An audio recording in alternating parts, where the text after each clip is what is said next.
आज जो हम लोग एक्ट शुरू करने वाले हैं, नया एक्ट, उसका नाम है ट्रांसफर ऑफ प्रॉपर्टी एक्ट। ये एक्ट है। तो जो हम लोग एक्ट नया शुरू कर रहे हैं वो है ट्रांसफर ऑफ प्रॉपर्टी एक्ट 1882 का। ये एक्ट नंबर 4 है 1882 का। एक्ट नंबर 4 क्या होता है? 1882 में जितने भी लॉज इनेक्ट किए गए पार्लियामेंट के द्वारा, ये चौथा नंबर पे किया गया। कहने का मतलब इससे पहले 3 और लॉ 1882 में पास किए गए होंगे। उस टाइम के जो भी वे था, 1882 में तो आपका लोकसभा सभा था नहीं। इससे पहले 3 एक्ट और आए होंगे और ये चौथा नंबर पे आया। ठीक। ट्रांसफर एक वर्ड है, ट्रांसफर। और भी कुछ वर्ड्स है जैसे डिस्पोजिशन, एलिनेशन, कन्वीनियंस। चारों वर्ड जो हैं वो मिलते जुलते हैं, लेकिन चारों का मीनिंग जो है वो अलग अलग सेंस में यूज किया जाता है। ट्रांसफर, डिस्पोजिशन, एलिनेशन, कन्वीनियंस, जहां जो वर्ड आएगा उसके हिसाब से हम मीनिंग बता देंगे। ट्रांसफर का जो हिंदी वर्ड है, बिहार में और यूपी में हिंदी वर्ड जानना जरूरी है। तो ट्रांसफर का जो हिंदी वर्ड है वो अंतरण है। ठीक। प्रॉपर्टी का मतलब होता है संपत्ति और एक्ट का होता है अधिनियम। हिंदी में इसको बोलेंगे संपत्ति अंतरण अधिनियम 1882। ठीक है। संपत्ति का अधिनियम नहीं है, संपत्ति अंतरण अधिनियम चाहिए। हिंदी में बोलते थे। प्रॉपर्टी एक वर्ड आया है। प्रॉपर्टी का मतलब क्या होता है, पहले इसको समझिए। एक जो ट्रेडिशनल डेफिनेशन है प्रॉपर्टी का मतलब, वो हर जगह मिल जाएगा। इसका मतलब होता है बंडल्स ऑफ राइट और इंटरेस्ट। राइट और इंटरेस्ट का बंडल है, बहुत सारा तरह का राइट है और इंटरेस्ट है जिस चीज में, वो प्रॉपर्टी है आपका। कुछ क्लियर नहीं होता इस डेफिनेशन से क्या कहना चाह रहा है, क्या नहीं कहना चाह रहा है। ठीक। तो प्रॉपर्टी का जो मीनिंग है वो एक केस लॉ से निकल के आया। केस लॉ का हम नाम नहीं लिख पाए, लेकिन हम बता रहे हैं केस लॉ कहाँ आया था।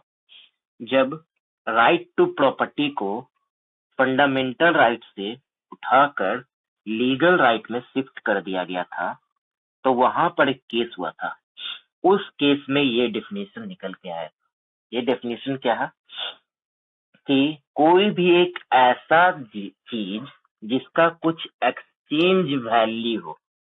कहने का मतलब कोई भी एक ऐसा चीज है जिसको हम एक्सचेंज करें, उसके बदले में हमको कुछ मिले। ठीक, वो प्रॉपर्टी है। या फिर कोई भी एक ऐसा चीज जिसके कलेक्शन से हमारा वेल्थ क्रिएट हो। ठीक, किसी टाइप का वेल्थ क्रिएट हो रहा है उसके कलेक्शन से। फॉर एग्जाम्पल, एक गोल्ड घर में हम जमा कर रहे हैं तो हमारा किसी टाइप का वेल्थ क्रिएट हो रहा है, तो ये भी एक तरह का प्रॉपर्टी है। तो प्रॉपर्टी का एप्रोप्रिएट डेफिनेशन क्या है? Property is something which have exchange value or from whose collection wealth is created। Property जो होते हैं उसको अगर हम बांटना चाहें तो बहुत तरीके में बांट सकते हैं। पहला डिवीजन जो होता है वो होता है मूवेबल और इमूवेबल प्रॉपर्टी। इस पे हम लोग कल चर्चा करेंगे, क्या होता है मूवेबल, क्या होता है इमूवेबल प्रॉपर्टी।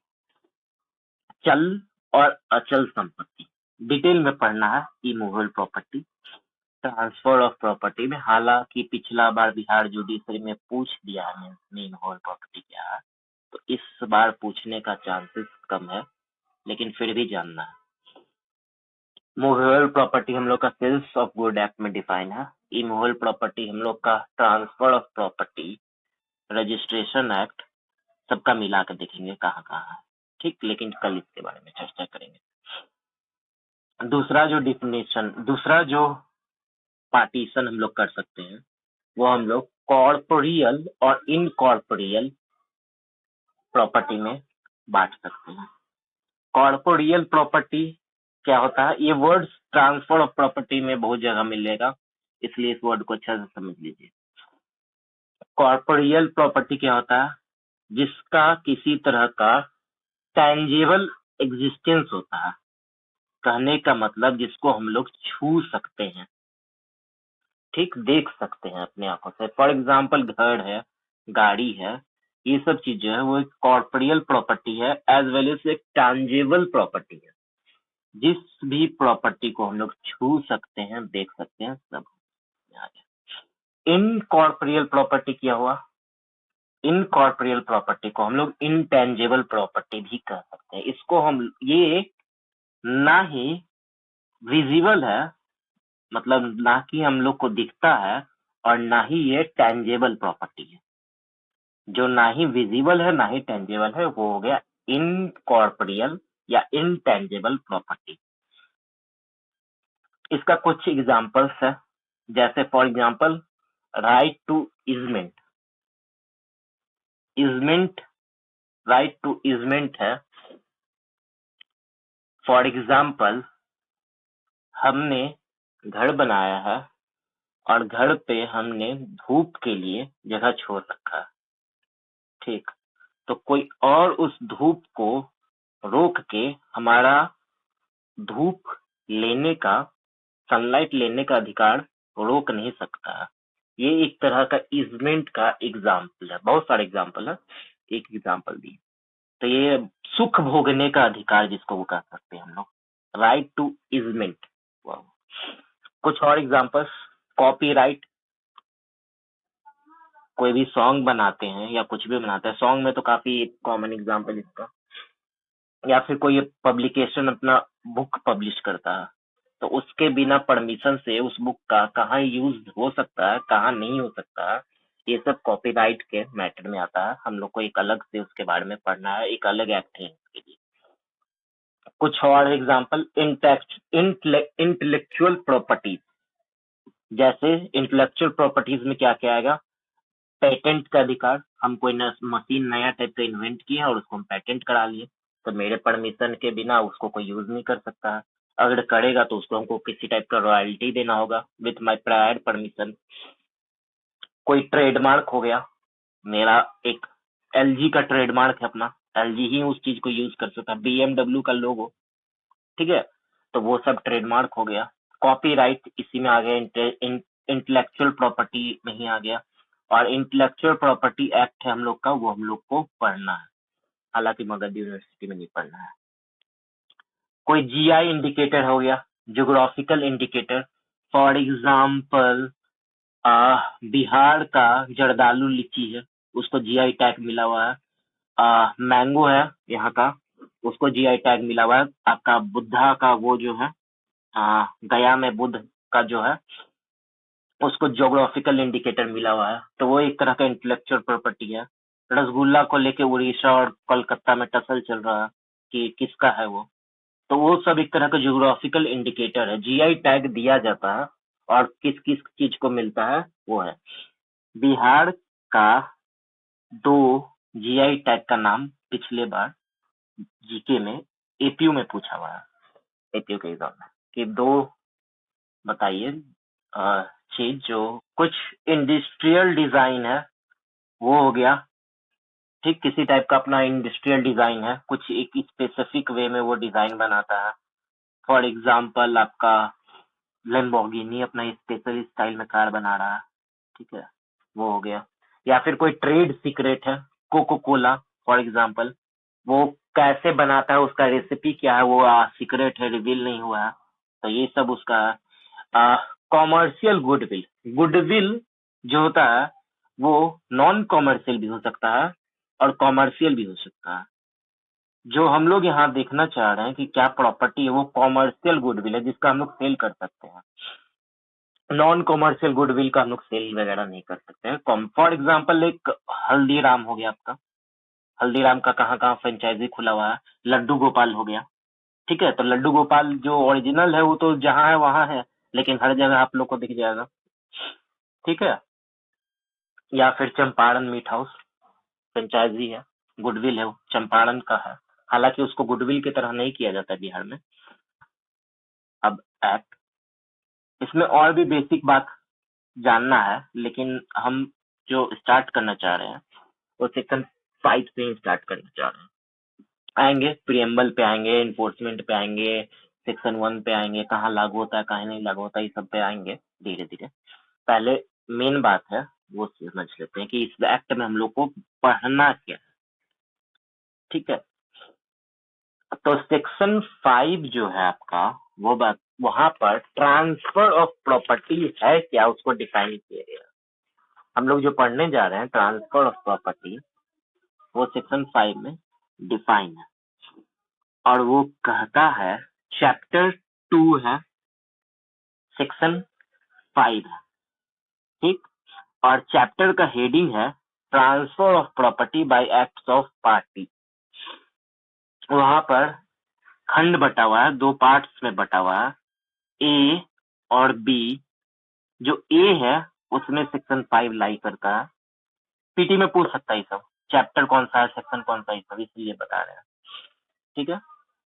और उसका हेडिंग है transfer of property whether movable और इमूवेबल। ये पार्ट ए जो चैप्टर 2 का पार्ट है उसका हेडिंग है। और आपका सेक्शन 5 का जो मार्जिनल हेड है वो कहता है transfer of property define. Generally किसी एक्ट में जो डेफिनेशन क्लॉज होता है वो सेक्शन 2 रहता है या 3 रहता है, subject to certain exceptions, for example IPC हो गया और बहुत सारा हो गया। यहाँ पर ट्रांसफर ऑफ प्रॉपर्टी को सेक्शन 5 में डिफाइन किया गया है, ठीक है। कहता है सेक्शन क्या कर रहा है, in the following section transfer of property, यहाँ ऑफ छूट गया, transfer of property means an act by which a living person conveys property in present or future or in future to one or more living person or to himself or more than living person and to transfer property is to perform the act। और नीचे living person के बारे में कुछ कुछ बात बोला, main बात हम लोग आई, नीचे वाला हम लोग देखते हैं आगे, पहले इतना समझ लेते हैं। यहाँ से अगर आप इसका इसेंशियल समझना चाहें और होता क्या है ट्रांसफर ऑफ प्रॉपर्टी में, तो इसको ऐसे समझिए। ट्रांसफर ऑफ प्रॉपर्टी जो होता है वो किसी एक्ट के थ्रू होता है। एक्ट जो हो रहा है वो किसी लिविंग पर्सन के द्वारा किया जा रहा है, और वो कन्वे करता है कि हम कोई प्रॉपर्टी प्रेजेंट या फ्यूचर में किसी और लिविंग पर्सन को दे दें या खुद को दे दें। बस इतना ही सिंपल लैंग्वेज में इसका डेफिनेशन है। तो इसका इसेंशियल एलिमेंट 7 निकल के आया। An act by which a living person, third conveys, fourth in present and future, fifth property, sixth to another living person और 7 टू हिमसेल्फ। 7 इसेंशियल एलिमेंट्स है ट्रांसफर ऑफ प्रॉपर्टी। एक एक करके डील करते हैं क्या क्या है। पहला जो इसेंशियल एलिमेंट है ट्रांसफर ऑफ प्रॉपर्टी का, वो ये कहता है कि जो प्रॉपर्टी का ट्रांसफर है वो किसी ना किसी एक्ट के द्वारा होना चाहिए।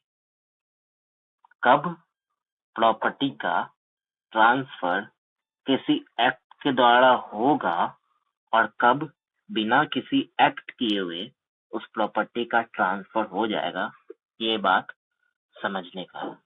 ठीक, जो हम लोगों को ट्रांसफर ऑफ प्रॉपर्टी में पढ़ना है उसमें कह रहा है कि प्रॉपर्टी के ट्रांसफर करने के लिए कुछ ना कुछ आपको एक्टिविटी करना पड़ेगा।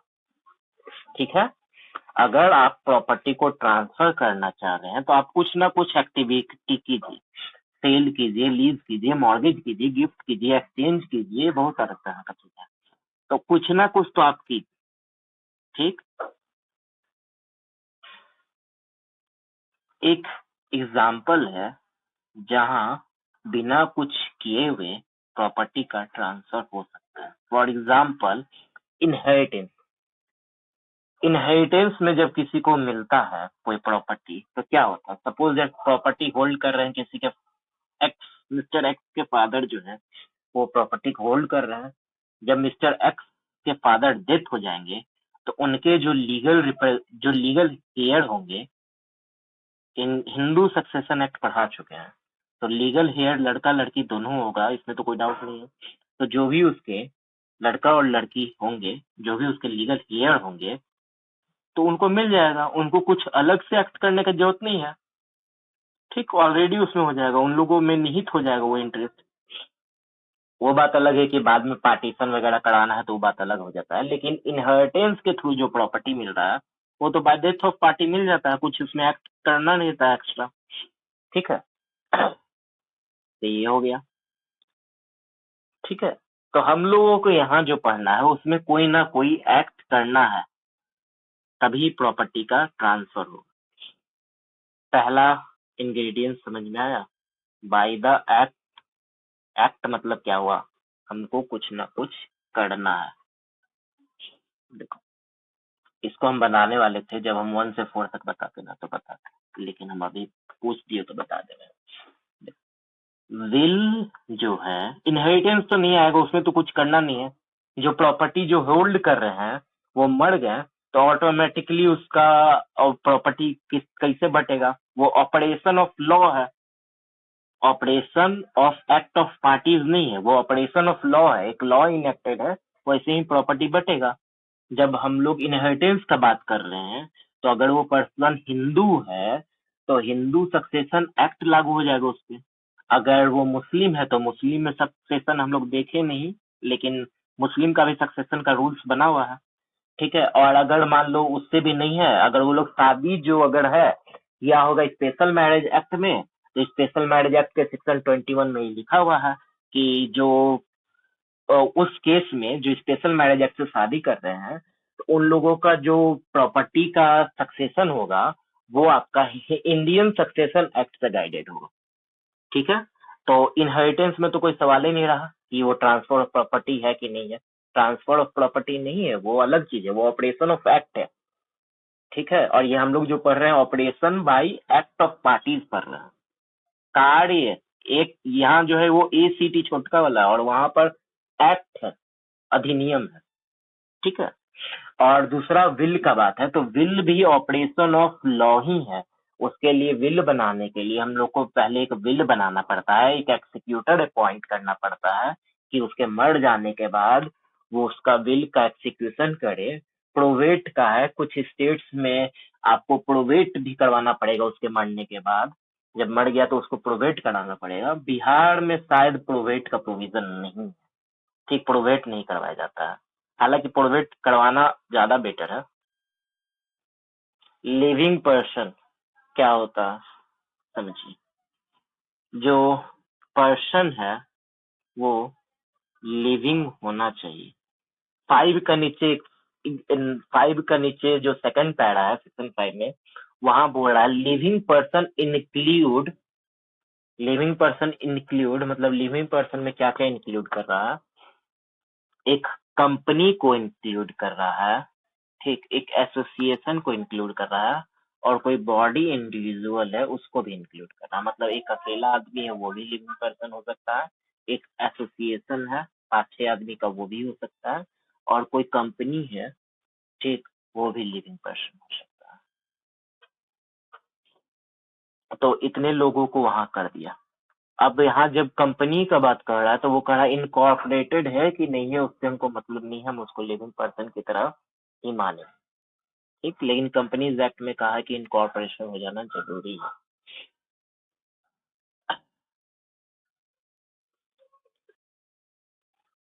तो कौन कौन आया लिविंग पर्सन में? लिविंग पर्सन जो है, देखो कंपनीज जो है या फर्म है या कॉरपोरेशन है या यूनिवर्सिटी है, ये सब कोई जिंदा चीज नहीं है, जिंदा आदमी नहीं है। कंपनीज अपने से उठ के कहीं घूमने तो चला नहीं जाता है हम लोग की तरह।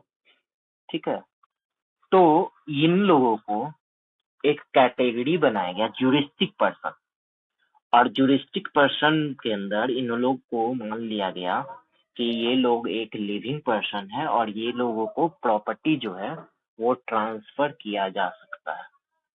ठीक है,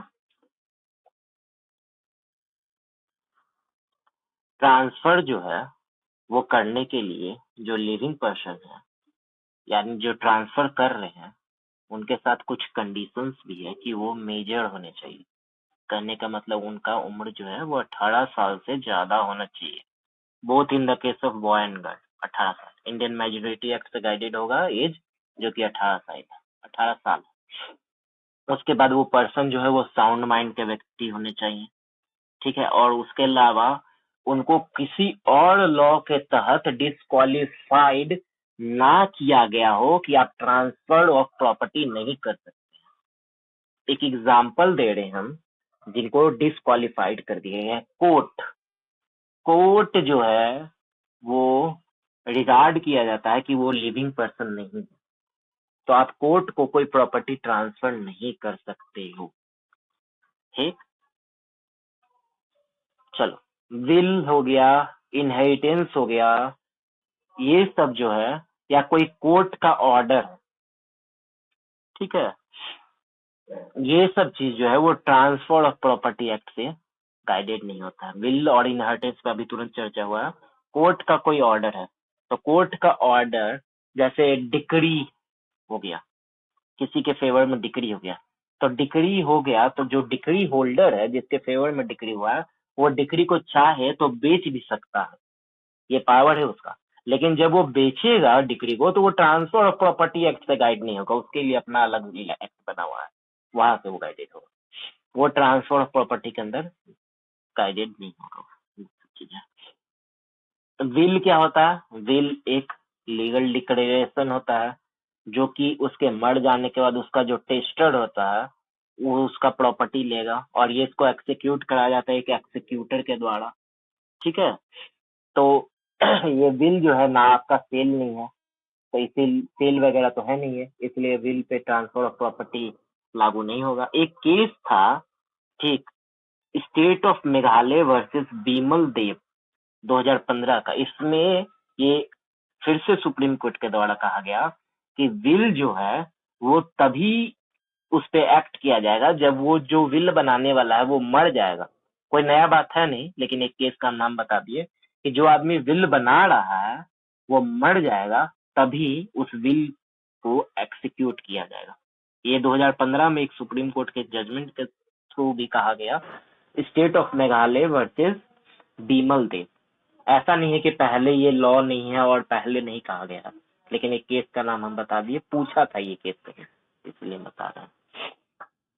चलो, तो दो इंग्रेडिएंट्स, कन्वे कर रहा है, ठीक है, कन्वे कर रहा है मतलब अपना किसी तरह का राइट दूसरे आदमी को दिया जा रहा है, या खुद को भी दिया जा सकता है। तो किसी तरह का टाइटल है या इंटरेस्ट है, वो हम किसी और के फेवर में अगर क्रिएट कर रहे हैं तो हम लोग कहेंगे कि कन्वे कर रहे हैं उस चीज को हम लोग। ठीक, उस प्रॉपर्टी का कन्वीनियंस किया जा रहा है। ये कन्वीनियंस का मतलब क्या होता है, समझ में आ गया? कन्वीनियंस जो होता है वो इंट्रा बाइवोज होना चाहिए, bye the act of party होना जरूरी है। इसमें हम लोग किसी टाइप का न्यू टाइटल का क्रिएशन कर रहे हैं। टेस्ट यही है कि प्रॉपर्टी का कन्वीनियंस जो है, कन्वे किया गया है प्रॉपर्टी या नहीं किया गया है, ये हमको कैसे पता चलेगा? तो इसके लिए टेस्ट बताया गया है, आप इस टेस्ट को फॉलो कीजिए कि हम जो ट्रांसफरर जो है वो ट्रांसफरी के फेवर में किसी न्यू टाइप का इंटरेस्ट क्रिएट कर रहा है या नहीं कर रहा है। आप ये बस चेक कर लीजिए। अगर आप ट्रांसफरर ने जो ट्रांसफर कर रहा है प्रॉपर्टी वो ट्रांसफरर कहलाएगा, जिसको दे रहे हैं उसको ट्रांसफरी कहलाएगा। तो ट्रांसफरर ने ट्रांसफरी को किसी तरह का इंटरेस्ट दिया है या नहीं दिया है, बस आपको ये चेक करना है। अगर दिया है तो उसने प्रॉपर्टी का कन्वीनियंस किया है, अगर नहीं किया है, नहीं कोई इंटरेस्ट क्रिएट किया उसके फेवर में, तो उसने नहीं किया है। सिंपल टेस्ट है। ए जो है वो बी के फेवर में एक लीज डीड बनाता है, लीज डीड बना रहा है, उसके फेवर में लीज कर रहा है प्रॉपर्टी अपने एक जमीन का। तो लीज में उसको किसी टाइप का इंटरेस्ट मिल रहा है ना, तो उसने उस प्रॉपर्टी का कन्वीनियंस जो है, कन्वे जो है उसने किया। ठीक है। क्वेश्चन जो पीटी का पूछता है वो पूछता है कि पार्टनरशिप एसेट में डिवीजन हो गया, तो बताइए इसमें किसी टाइप का कन्वीनियंस हुआ है कि नहीं, ये ट्रांसफर ऑफ प्रॉपर्टी है कि नहीं। पार्टनरशिप डीड में, पार्टनरशिप एसेट में डिवीजन हुआ है, बंटवारा हुआ है, तो क्या ये ट्रांसफर ऑफ प्रॉपर्टी है कि नहीं है, ये पूछता है। तो देखिए पार्टनरशिप का जो पार्टनर्स का जो प्रॉपर्टी होता है वो पार्टनर फर्म के ही होते हैं। पार्टनर्स के जो प्रॉपर्टी होते हैं वो पार्टनरशिप फर्म के ही होते हैं। ठीक। तो जो उस पार्टनरशिप फर्म के मेंबर्स हैं वो तो ऑलरेडी उस प्रॉपर्टी के ऑनर ही रिगार्ड किए जाते हैं। तो उसका अगर एसेट का डिवीजन हो रहा है तो उसमें हम किसी टाइप का कोई न्यू राइट क्रिएट नहीं कर रहे हैं। तो इसीलिए हम लोग कहते हैं कि पार्टनरशिप फर्म का एसेट का अगर डिवीजन हो रहा है तो वो ट्रांसफर ऑफ प्रॉपर्टी एक्ट नहीं है। ठीक है। और एक फर्म जो होता है वो अपने इंडिविजुअल कैपेसिटी में किसी टाइप का प्रॉपर्टी को होल्ड नहीं कर सकता है, क्योंकि वो लीगल पर्सन नहीं है in the eye of law. ये भी क्वेश्चन दूसरा पूछ सकता है, whether a firm is a legal person in the eye of law और नॉट। तो a firm is not a legal person in the eye of law. ठीक है। जो अगला इंग्रेडिएंट्स है वो कह रहा है कि प्रॉपर्टी का जो कन्वीनियंस होना चाहिए, कन्वे होना चाहिए, वो प्रेजेंट और फ्यूचर में हो जाना चाहिए। ठीक है। कन्वे प्रेजेंट और फ्यूचर में होना चाहिए, या वो प्रॉपर्टी का एग्जिस्टेंस प्रेजेंट और फ्यूचर में होना चाहिए। यहाँ जो सेक्शन 5 में present and future word use किया गया है वो प्रॉपर्टी के लिए यूज किया गया है या कन्वे के लिए यूज किया गया है, ये क्वेश्चन उठाया गया कोर्ट ऑफ लॉ में। ठीक है। ये केस है आपका जय Jugal Kishore versus raw cotton limited 1955। ठीक है। AIR 1955 सुप्रीम कोर्ट के द्वारा डिसाइडेड केस है। सुप्रीम कोर्ट ने हेल्ड किया कि वहां जो वर्ड लिखा हुआ है प्रेजेंट एंड फ्यूचर वो कन्वे के लिए लिखा हुआ है, ना कि प्रॉपर्टी के लिए लिखा हुआ है। प्रॉपर्टी प्रेजेंट और फ्यूचर में है वो नहीं कह रहा है कन्वे कर दे। आप प्रेजेंट में कन्वे कर दे, जैसे अभी के अभी आप पैसा ले और सेल कर दे, या फिर फ्यूचर में करें। For example transfer to the unborn person. जब अनबॉर्न पर सेक्शन 13 में लोग पढ़ेंगे कि कोई अनबॉर्न पर्सन वो कैसे ट्रांसफर किया जाए। कंटीजेंट कंडीशन लगा के कोई कर सकते हैं, मतलब सर्टेन कंडीशन का फुलफिलमेंट हो जाएगा तो ये प्रॉपर्टी तुम्हारा हो जाएगा, ऐसा अरेंजमेंट भी किया जा सकता है। जो कन्वे वर्ड है सेक्शन 5 में कन्वे वर्ड है वो प्रॉपर्टी के लिए नहीं यूज है। वो जो हम लोग एक्ट कर रहे हैं ट्रांसफर करने का, sorry present and future word है वो कन्वे के लिए यूज है। तो प्रॉपर्टी को हम लोग या तो अभी के अभी कन्वे कर दें या फिर बाद में कन्वे करें। ठीक है। कुछ अरेंजमेंट करवा के करें। फॉर एग्जाम्पल अभी हम दिए child to transfer of property to unborn child section 13, transfer for the perpetuity ठीक है, और बहुत सारा है ऐसा। तो उसमें कुछ सर्टेन टाइम के लिए किया जाता है, कुछ सर्टेन कंडीशन लगा के किया जाता है। मतलब वो तुरंत नहीं हो रहा है, एक सर्टेन टाइम पीरियड के बाद ही होगा, मोटा मोटी बात यही है। जब उस सेक्शन डील करेंगे तो उसको बताएंगे अच्छे से। प्रॉपर्टी का मतलब बता चुके हैं, प्रॉपर्टी से ही खोले थे कि प्रॉपर्टी होता क्या है। ठीक है, प्रॉपर्टी का मतलब जो ट्रेडिशनल डेफिनेशन है वो bundle of right and interest के बारे में बात कर रहा है। प्रॉपर्टी के बारे में कह रहा है कि प्रॉपर्टी का एग्जिस्टेंस होना चाहिए। जिस डेट पे हम ट्रांसफर कर रहे हैं, हम किसी को जमीन बेच रहे हैं तो जमीन रहेगा तब तो बेचेंगे। घर बेच रहे हैं तो घर घर खरीदने गया तो कह रहा है कि कहाँ है घर, तो कह रहा है 10 साल बाद बनाएंगे, तो 10 साल बाद आप खरीद लीजिएगा। ऐसा नहीं चलेगा, घर होना चाहिए वहां, तबे तो आप घर को बेच पाइएगा। ठीक है, तो वही समझाना चाह रहा है। प्रेजेंट एंड फ्यूचर का जो बात कर रहा है वो प्रॉपर्टी के लिए नहीं कर रहा है, कन्वे के लिए कर रहा है। ठीक, प्रॉपर्टी तो जिस टाइम हम उसका ट्रांसफर कर रहे हैं वो प्रॉपर्टी एग्जिस्टेंस में होना चाहिए, ये तो जरूरी है। ठीक है, अगला जो इंग्रेडिएंट है वो कहता है कि प्रॉपर्टी का जो हम लोग ट्रांसफर कर रहे हैं वो एक लिविंग पर्सन को करना चाहिए, होना चाहिए लिविंग पर्सन को। ठीक है, जिंदा व्यक्ति को होना चाहिए। एक मदर के वूम में एक चाइल्ड है, इसके लिए एक लीगल टर्म है इन्वेंट्रा सा मेरी। ठीक है, ये क्वेश्चन पूछता है इन्वेंट्रा सा मेरी का मतलब क्या है। तो चाइल्ड इन द मदर वूम, क्या उसको प्रॉपर्टी ट्रांसफर किया जा सकता है? आंसर है हाँ, उसको प्रॉपर्टी ट्रांसफर किया जा सकता है। सेक्शन 13 का प्रोविजन है। और ठीक है, तो वहां पर हम लोग को किया गया है कि एक चाइल्ड जो मदर के वूम में है उसको भी प्रॉपर्टी हम लोग ट्रांसफर कर सकते हैं। ठीक है, मुस्लिम लॉ में कल हिब्बा पढ़ा रहे थे, कल नहीं परसों, तो वहाँ एक चीज बताए थे कि हिब्बा जो है वो ऐसे बच्चे को किया जा सकता है, गिफ्ट जो है, जो मदर के वूम में हो, लेकिन कंडीशन वहाँ क्या था कि विद इन 6 मंथ उस बच्चा को जिंदा पैदा ले लेना है ट्रांसफर किए तो। ठीक, तो मुस्लिम लॉ में भी है ये चीज।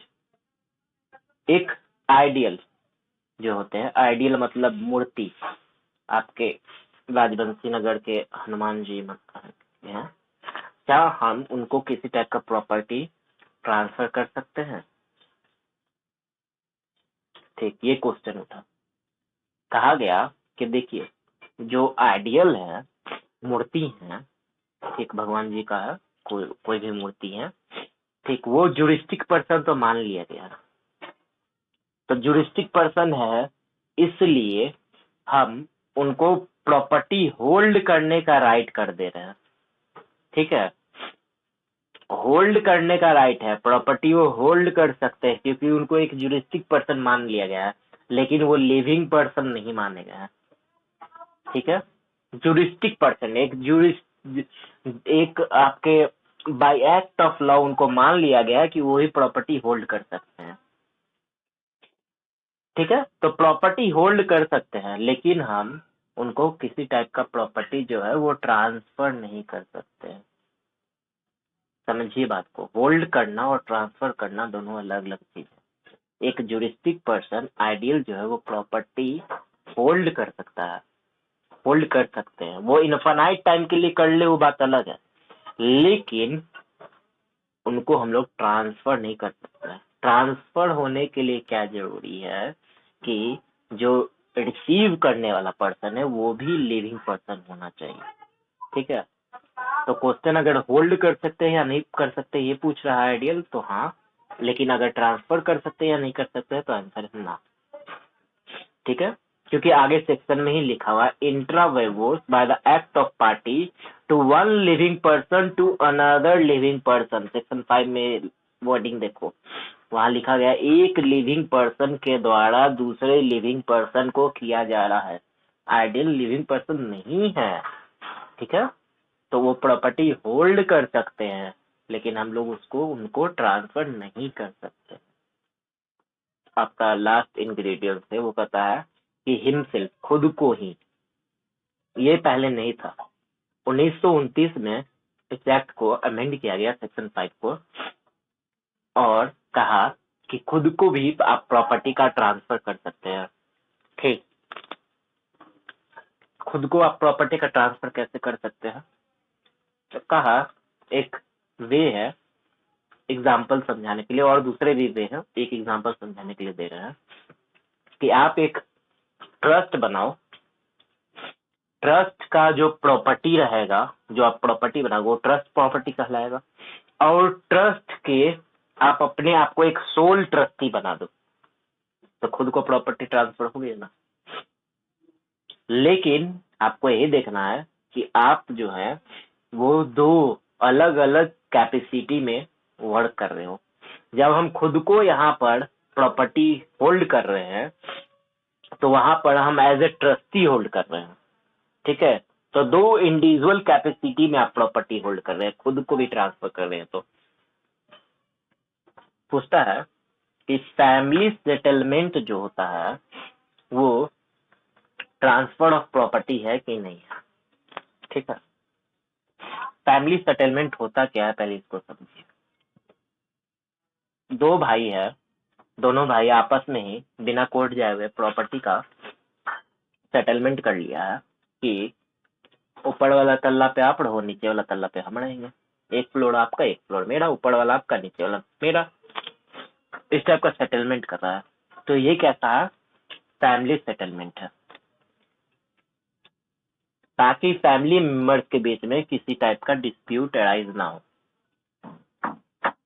सुप्रीम कोर्ट ने सुधा मधोदास वर्सेस पंडित मुकुंद राम 1955 में ये कहा कि फैमिली सेटलमेंट जो है, आपस फैमिली में जो अरेंजमेंट करते हैं वो किसी टाइप का ट्रांसफर ऑफ प्रॉपर्टी नहीं है। ने ये भी हेड किया कि अगर आप लोगों ने आपस में सेटलमेंट कर ही लिया तो कोर्ट के लिए वाइज डिसीजन नहीं है कि उसमें इंटरफेयर करे। आपने एक बार सेटलमेंट कर लिया तो रहिए, उसको मानिए, नहीं तो कोर्ट उसमें इंटरफेयर करने लगेगी तो बहुत सारा चीज का दिक्कत हो जाएगा। फिर तो उसके बाद हर एक तरह का चीज देखना पड़ेगा। कोर्ट जब भी देखेगी तो पार्टीशन करवाएगी तो एक एक चीज को देखेगी ना, किसका हिस्सा कहाँ से मिलना है, कैसे मिलना है, तो हर चीज को वो देखेगी। पूछता है कि कॉम्प्रोमाइज जो है वो है कि नहीं ट्रांसफर ऑफ प्रॉपर्टी। कॉम्प्रोमाइज क्या होता है, जैसे दो पार्टी आपस में कॉम्प्रोमाइज कर लिया कि क्या कहते हैं, इधर से तुम जाना, इधर से हम जाएंगे। घर में दो ठो सीढ़ी है, एक सीढ़ी से तुम जाना, एक सीढ़ी से हम जाएंगे, या किसी टाइप का भी कॉम्प्रोमाइज कर रहा है, तो ये कॉम्प्रोमाइज जो होता है वो ट्रांसफर ऑफ प्रॉपर्टी नहीं होता है, ठीक है। कॉम्प्रोमाइज जो है वो एक तरह से फैमिली सेटलमेंट ही तरह का होता है, लेकिन फैमिली सेटलमेंट जो है वो with in the members of family तक लिमिट रहता है, और कॉम्प्रोमाइज में फैमिली मेंबर्स के आउटसाइड लोग के बीच में भी सेटलमेंट हो सकता है। पार्टीशन जो करवाते हैं, क्या वो ट्रांसफर ऑफ प्रॉपर्टी है या नहीं है। वीएन सरन वर्सेस अजीत कुमार के केस में ये कहा गया कि ये ट्रांसफर ऑफ प्रॉपर्टी नहीं है। इसके पीछे का लॉजिक क्या दिया गया, देखिए। एक मोहर सिंह वर्सेस देवी चरण का केस है, उसमें भी यही बात कहा गया, दोनों केस में यही कहा गया। पूछता केस नहीं है, खाली यही पूछता है कि पार्टीशन जो है वो ट्रांसफर ऑफ प्रॉपर्टी है कि नहीं है, तो नहीं है। ठीक, क्यों नहीं है, क्योंकि देखिए पार्टीशन में आप कोई नया टाइप का इंटरेस्ट तो क्रिएट कर नहीं रहे हो किसी के फेवर में। जितने मेंबर हैं, एक घर है और उसका पार्टीशन होना है, तो उसका पार्टीशन के हिस्सेदार कौन रहेंगे, जो उसके लिए इंटाइटल है। ठीक, जो व्यक्ति उसके लिए इंटाइटल्ड है उन्हीं को ना पार्टीशन में हिस्सा मिलेगा, तो ऑलरेडी वो ऑनर है। आप किसी नया टाइप का इंटरेस्ट तो क्रिएट कर नहीं रहे उनके फेवर में, खाली आप डिक्लेयर कर रहे हो कि आपका इतना इंटरेस्ट है, आपका इतना इंटरेस्ट है। इसीलिए कहा गया कि पार्टीशन जो है वो ट्रांसफर ऑफ प्रॉपर्टी में नहीं आता, यही लॉजिक दिया गया। ठीक है, एक तरह से सेपरेट राइट ऑफ एंजॉयमेंट के बारे में बता रहा है कि आपका अब इतना राइट है, आप इतने पे एंजॉय कीजिए, ठीक है। अगला पूछता है सरेंडर जो है वो है कि नहीं है transfer of property. Surrender police वाला नहीं है। सरेंडर पहले समझिए कि होता क्या है, ठीक है। सरेंडर का लिटरल मीनिंग होता है कि किसी बड़े राइट के अंदर छोटा राइट का निहित हो जाना, मिल जाना। एक ओनर है प्रॉपर्टी का जिसके पास एक घर है, ओनर के पास बहुत सारा राइट है। ओनर का क्या क्या राइट होता है बताने की जरूरत नहीं है। उसने एक टीनेंट रखा है, ठीक, टीनेंट मतलब किराएदार रखा है। तो किराएदार का क्या क्या राइट है? किराएदार का बस यही राइट है, right to enjoy the property. जितना दिन के लिए किराया दे रहा है उतना दिन वो प्रॉपर्टी एंजॉय करेगा। जिस दिन उसका टीनेंट का जो रेंट एग्रीमेंट है वो खत्म होगा, ठीक, तो उसी दिन उसको प्रॉपर्टी को सरेंडर करना पड़ेगा। तो टीनेंट का जो राइट है वो छोटा राइट है और जो ओनर का राइट है वो बड़ा राइट है। तो छोटे राइट का बड़े राइट में मिल जाना सरेंडर कहा जाता है। तो एक बार जब उसका टीनेंसी का राइट खत्म हुआ और वो अपना टीनेंट वाला जो था उसको छोड़ के जा रहा है, तो वो वापस वो टीनेंसी का राइट किसमें निहित हो जा रहा है? ओनर में निहित हो जा रहा है। तो क्या ओनर के फेवर में किसी नया टाइप का आप राइट क्रिएट कर रहे हैं? वो तो चीज उसके पास पहले ही से था, उसने बस पर सर्टेन अमाउंट के लिए वो राइट किसी और को दे दिया। तो नया राइट आप उसको बना के दे नहीं रहे, तो सरेंडर भी आपका किसी टाइप का ट्रांसफर ऑफ प्रॉपर्टी हुआ नहीं। इसका एक और एग्जांपल है वीडो राइट टू रिटेंशन। ठीक है, एक हस्बैंड मरा, विडो उसका प्रॉपर्टी को होल्ड की, ठीक है। कल को जब वो विडो नहीं रहेगी तो वापस वो प्रॉपर्टी किसको जाएगा? उसी पर्सन को जाएगा जो हस्बैंड के मरने के बाद उस प्रॉपर्टी के लीगल हेयर होंगे। इसको राइट टू रिविजनर बोलते हैं। ठीक, इसके बारे में डिटेल में हम लोग चर्चा करेंगे, ये रफली बताया। तो इसका सरेंडर का एक एग्जांपल है टीनेंट एंड लैंडलॉर्ड, दूसरा है वीडो टू द रिविजनर।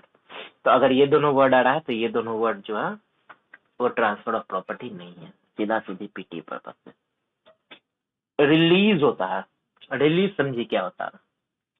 एक ज्वाइंट हिंदू फैमिली प्रॉपर्टी है, 4 भाई है, 3 भाई ढंग से रहना चाह रहा है, एक भाई हल्ला मचा रहा है कि हमको मेरा हिस्सा दो, आपको चलता करो, ठीक। तो जो मेन करता है या कोई भी है फैमिली के जो हेड है वो उसको उसका हिस्सा दे के उसको रिलीज कर देता है। इसको कहते हैं रिलीज करना। बाकी सब अपना रह रहे हैं, उसका हिस्सा उसको मिला वो रिलीज कर दी। तो ये जो रिलीज कर रहे हैं क्या उसको कुछ नया चीज दे रहे हैं? उसका तो ऑलरेडी राइट था ना प्रॉपर्टी पे, वही चीज ना उसको दे रहे हैं, जितना राइट होगा उतने ना देंगे। तो रिलीज करना जो है वो ट्रांसफर ऑफ प्रॉपर्टी नहीं है। रेलिंक्यूसमेंट क्या होता है इसको समझिए। रेलिंक्यूसमेंट होता है कि अपना राइट छोड़ देना, किसी टाइप का अपना जो इंटरेस्ट है उसको छोड़ देना, ठीक। अपना एक इंटरेस्ट किसी और के फेवर में क्रिएट कर देना। फॉर एग्जाम्पल हम कह रहे हैं कि सब चीज मेरा घर है, मेरा घर और सब चीज मेरा ही है, ठीक, लेकिन हम कह रहे हैं कि किराया जो रहेगा ना वो तुम ले लेना, चाहो मेंटेनेंस कर लो मेरे किराए से। कोई होगी, कोई है जिनको हमको मेंटेन करना है बाय लव एंड अफेक्शन, तो हम कह रहे हैं कि इससे जो किराया जाएगा वो ले लो। एक तरह का राइट उसके फेवर में रिलिंक्विश कर दिया। तो रिलिंक्विशमेंट जो है वो ट्रांसफर ऑफ प्रॉपर्टी नहीं माना गया, ठीक है। रिलिंक्विशमेंट जो है वो ट्रांसफर ऑफ प्रॉपर्टी नहीं माना गया। मिलप्पा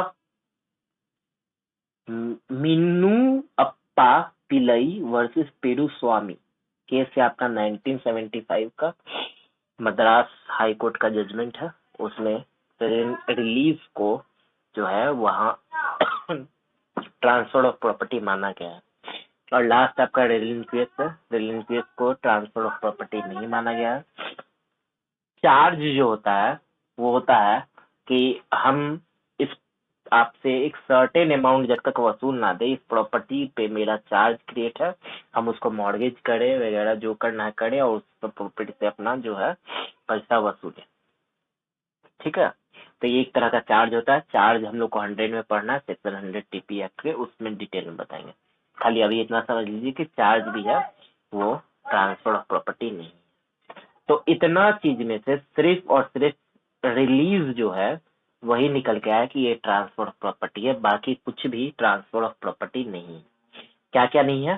फैमिली सेटलमेंट नहीं है, कॉम्प्रोमाइज नहीं है, पार्टीशन नहीं है, सरेंडर नहीं है, रेलिंक्विशमेंट नहीं है, चार्ज नहीं है। इतना चीज जो है वो ट्रांसफर ऑफ प्रॉपर्टी नहीं। एक चीज है रिलीज, वो ट्रांसफर ऑफ प्रॉपर्टी निकल के आया। एक छोटा सा चीज और बच जा रहा है, वो हम बता दे रहे हैं कि ट्रांसफर ऑफ प्रॉपर्टी जो है वो इंडिया के टेरिटरी पे लागू होगा।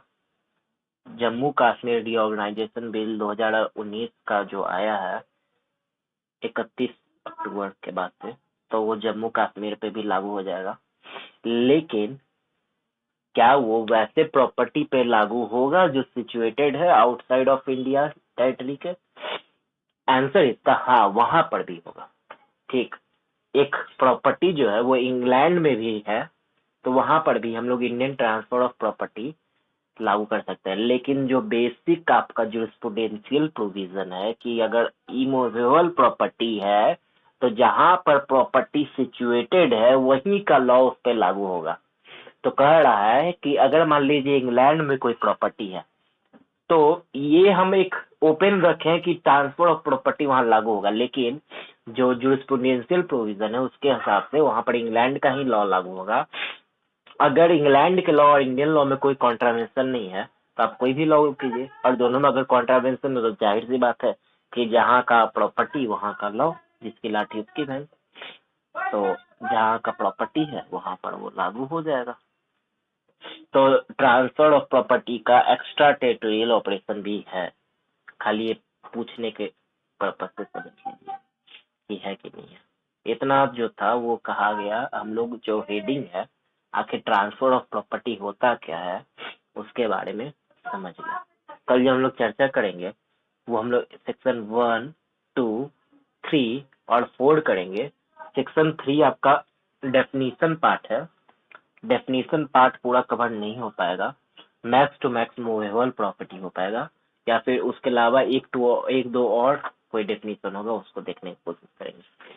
ठीक है, सेक्शन 1, 2, 4 खत्म करा देंगे और फिर 3 में आएंगे। 3 में मूवेबल प्रॉपर्टी डिटेल में पढ़ना है क्या होता है। उसके बाद अगर देखेंगे तो नोटिस वगैरह होगा तो बता देंगे। ठीक है।